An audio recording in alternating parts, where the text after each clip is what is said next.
Jennifer Eberhardt, author of Biased, is working with the Oakland Police Department and the state of California to get cops to recognize that they sometimes treat black people very differently than they treat white people.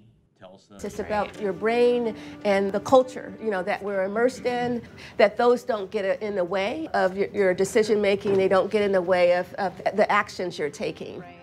Eberhardt gets cops to discuss not who is to blame, but how non-conscious autopilot decisions can be shaped by implicit bias.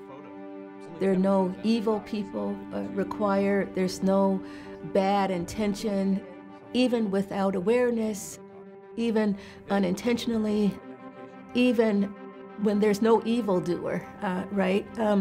We can still have bias and we can still be affected by bias.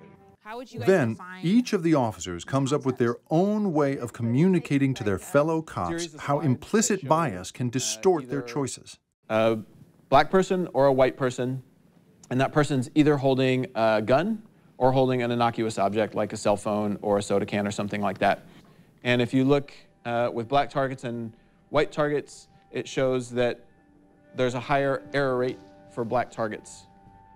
The officers will then go back to their local police stations and focus on influencing how their fellow officers interact with the community.